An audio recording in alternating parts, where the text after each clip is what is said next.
The ruling party has built a massive public relations campaign around a single, highly promoted idea that Prime Minister Narendra Modi is the ultimate champion of Nari Shakti, or women's power.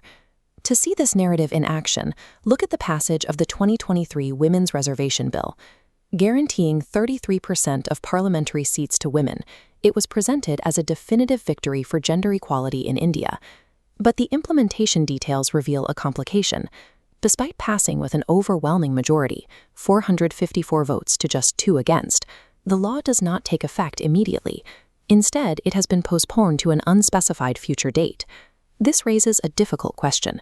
Why would a government that is so vocal about cementing a legacy of women's empowerment include provisions that actively block its own legislation from taking effect today?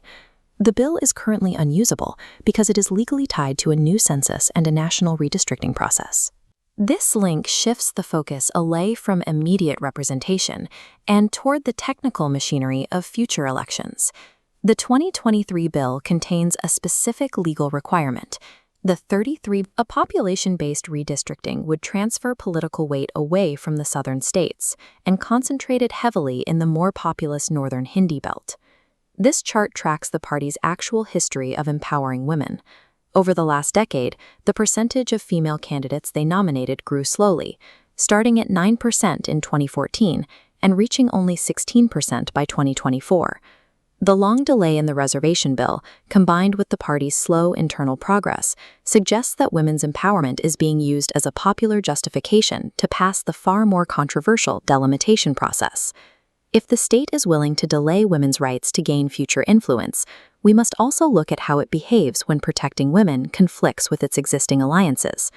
During the 2002 Gujarat riots, an armed mob attacked 19-year-old Bilkis Bano, who was then pregnant. They murdered 14 members of her family, including her 3-year-old daughter, and subjected Bilkis to gang rape. For years, Bilkis fought a systemic cover-up within the state. Police refused to file reports, and evidence was destroyed, forcing her to move her case to the Supreme Court to seek an impartial trial. Eventually, 11 men were convicted and sentenced to life in prison. But in 2022, the Gujarat government, with written approval from the Central Home Ministry, used a remission policy to grant early release to all 11 rapists and murderers. These men were released on August 15th. At that same moment, the Prime Minister was at the Red Fort, delivering a national address about the importance of respecting and honoring women. Upon their release, the convicts were greeted with celebrations and garlands. A local ruling party official even publicly praised them, describing the men as sanskari Brahmins. To free these men, the state bypassed its own rules against pardoning mass murderers. They ignored objections from investigators and the judiciary to release individuals who had been accused of threatening witnesses while out on parole. In January 2024, the Supreme Court struck down the early release. The court explicitly called out the Gujarat government for acting in tandem with the convicts to subvert the law.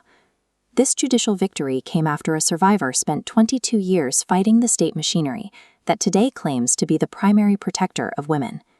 The technical stalling of the reservation bill and the administrative urgency used to free Bilkis Bano's attackers are two sides of the same strategy. In both cases, the state uses its power to prioritize political math over the immediate safety and representation of women. This pattern suggests that Nari Shakti is used as a marketing tool, useful for winning votes, but entirely separate from the actual administration of justice. The substance of a policy is revealed in its fine print and the specific people it chooses to protect. For the women of India, the struggle continues between the slogans used on a national stage and the reality of how power is actually exercised.